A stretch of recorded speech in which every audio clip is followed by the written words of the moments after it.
እዩ ዛሬ እንግዲህ ያው የልጅን አባት አገኘው ብላ ደስ ብሏት የልጅ አባት ሀይ ብላ እቅፍ አድርጋ አልሳመችውም። አቤት ድፍረት፣ አቤት መናናቅ።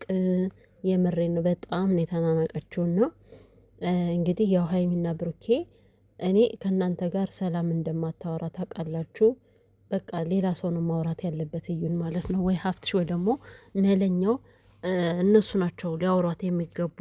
ምክንያቱም ለሁለታቸው እየተመለሰች አይደለም። የሆነ እንዴት ነው አወኩሽ ናኩሽ አይነት ነገር ተፈጥሯል ከነሱ መካከል።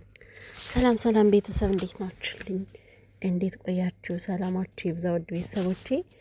እንግዲህ እዩ እንደምታዩት በጣም ድርቅ ያለች ልጅ ናት። ድርቀታም ናት ሲጀመር ማለት ነው። እና እኔ እንጃ እንዴት እንደሚሆን ማለት ነው። እና እንደተናገርኩት አሁን ከሀይሚና ከብሩኬ ጋር እች ልጅ መግባባት በታምር እየቻለች ስላልሆነ እሷን የሚገስጻትና እሷን የሚቆጣት ተለቅ ያለ ሰው ያስፈልጋታል ብዬ አስባለሁ። ለምን ከእነሱ ጋር ስትገናኝ ሁልጊዜም በእንደዚህ አይነት ጭቅጭቅ ነው። አሁን ደግሞ ጭራሽ እልክ ስለሚገባት ጭራሽ አላደርግም እያለች ነው። ነገር ግን ይህ እኮ አሁን ወደ ህግ ከተሄደ በጣም ቀላል ነገር ነው። በአንዴ እምቢም ሳትል ወልመድም ወደዛም ወደዚህ ወልመጥ ሳትል ማለት ነው ቀጥታ ሄዳ ታደርጋታለች ማለት ነው። አዎ ብሩኬ ምንም የሚጠይቅበት ነገር የለም። እኔ አላመንኩበትም ካለ በቃ የተጠራጠረበትን ነገር ህግ ይፈቅድለታል። ግዴታ ታደርጋለች ሁለተኛ ማለት ነው። እና እንግዲህ እያለ ያለው ይሄኛው እንኳን የኔ ነው እንኳን ቢባል እኔ ይሄን ያክል እያመንኩኝ የኔ ነው የሚባል እኔ ዝም ብዬ የማልፍ ሰው አይደለሁም፣ ዝም ብዬ የምቀመጥ ሰው አይደለሁም ብሏል ብሩኬ። ያ ማለት ድጋሜ ዲኤንኤ ያደርጋል ማለት ነው። ስለዚህ እዩ ሀይሚን ለማናደድ በጣም እየጣርሽ ነው ያለሽው፣ ግን እንደዚህ መሆኑ አስፈላጊ አይደለም ብዬ አስባለሁ። ምክንያቱም በጉልበት የሚሆን ነገር የለም፣ በጉልበት ፍቅር የለም። ሀይሚ ኦልሬዲ ማነው ብሩኬ ኦልሬዲ ከሀይሚ ጋር ፍቅር ጀምሯል ማለት ነው። እና ፍቅር ደግሞ ሲፈልጉት ሲፈልጉት የሚለቅ ነው ብዬ አላስብም አይደል? ከአንቺ ጋር ያለው ነገር አባርቷል። በዚህን ያክል ብሩኬን አደርጋለሁ ብለሽ እልክ ባትጋቢ፣ ሌላ ነገሮችን ባትፈጥሪ። ለልጅሽ እናት ነው መሆን ያለብሽ አንቺ እንጂ ተንኮለኛ መሆን አይጠበቅብሽም። ምክንያቱም ብሩኬን ማሸነፍ ሲያቅትሽ አንቺ በሀይሚ ነው ለማሸነፍ የፈለግሽው። ሀይሚን በማስፈራራት ምናምን እሷ እንድትረቀው ፈለግሽ። ለምን? እሷ የአንቺ አቅም ስለሆነች እንደፈለግሽ ማድረግ ስለምትችይ እሷን ማለት ነው። ሀይሚን ደግሞ ለዚህ አንሳልሽ አይደለም። በዚህ አጋጣሚ ያው እየተናገረች ነው። አስሬ ደጋግማ ነገሮች ያስጨንቃሉ፣ አስጠሉኝ፣ ለምን ህይወቴ እንደዚህ ይረባብሻል ብዬ እንጂ እኔ ለእሷ አንሻ አይደለም። እንደ እሷ እንዳሰበችው እኔ ተንኮል ውስጥ መግባት አልፈለግኩም፣ በሰው ወጥመድ ውስጥ መግባት አልፈለግኩም እንጂ እኔ በቃታለሁ ተብለሻል። እና ማንም ለማንም አይተናነስም። ሀይሚን ብትሆን እውነት ለመናገር አንቺን ይዛ ማፍረጥ አቅቷት አይደለም፣ አያቅታትም በጭራሽ። አንቺም ሰው እሷም ሰው፣ ግን ደግሞ ነገሮችን በሰላም ነው መፍታት የፈለገችው። እና በነገራችን ላይ ቤተሰብ እንደ ሰው እኮ ማለት ነው ቲክታክ ላይ እዩንና ሀይሚን ለጥፈው ማንኛዋ ታምራለች ምናምን ብለው ለጥፈው ማለት ነው።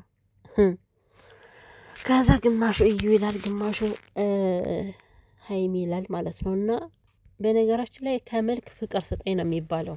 ገብቷቸዋል አይደለ? በጣም ሀይሚና ብሩኬን ታውቃላችሁ ምን ያክል ሰው እንደሚወዳችሁ። ይበልጡ ራሱ ሀይሚ ነበር ሲል የነበረው ከዛ ከተለጠፈው ቪዲዮ ላይ።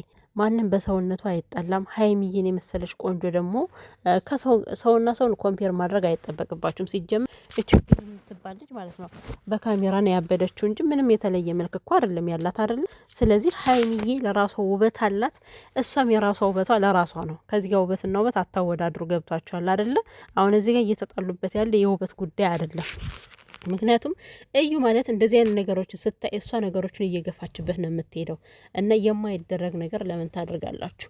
ለነገሩ አበላለጣችሁ አላበላለጣችሁ ፍቅር ነው የሚያሸንፈው። ሀይሚ ደግሞ አንበሳዋን ይዛለች ማለት ነው፣ ፍቅሯን ይዛለች።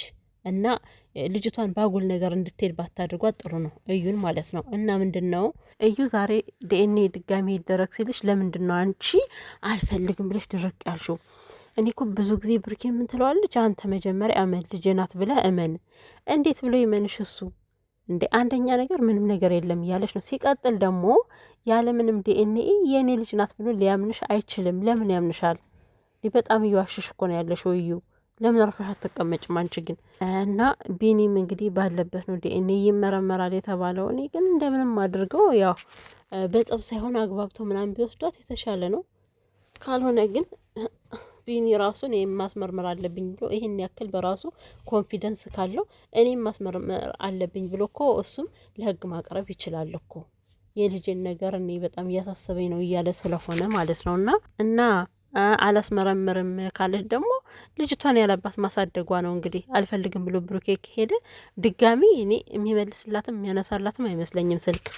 ለምን አዲስ አበባ እያሉ በጣም ብዙ ጊዜ እየወጣች ትሰራ ነበረ። በጣም ብዙ ነገሮችን ትናገር ነበረ። በተደጋጋሚ አንድ አይነት ነገር እየተደጋገመች በጣም እያደነዘዘቻቸው ነበር። ግን ለቤተሰብ ብለው እንጂ እነሱ አሁንም ድረስ እዛ የሄዱት ዝም ብለው ያልፏት ነበረ። ልክ እስከ ዛሬ ዝም ብለው እንዳለፏት ማለት ነው።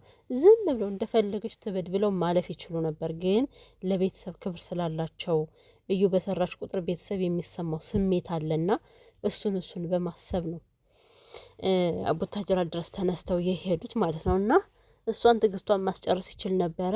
አሁንም ደግሞ ከፈለግሽው እዩ ትዕግስትሽን ሊያስጨርስሽ ይችላል። ነገር ግን አንቺ የሚሉሽን ነገር በሰላም አድርገሽ የልጅሽን አባት ማወቅን የመሰለ ነገር የለም። አንቺ በራስሽ ኮንፊደንስ ብለሽ እየተናገርሽ ነው።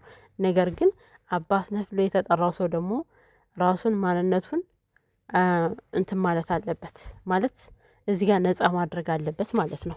እና እዩ ለሰው ስበብ ባትሆኝ የተሻለ ነው። እውነት በጣም ስበብ እየሆንሽባቸው እየተሰማኝ ነው አሁን ላይ። አሁን ብሩኬ አንድ ነገር ቢያደርግሽ ከሱ ላይ ጦስ ልታመጪ ነው።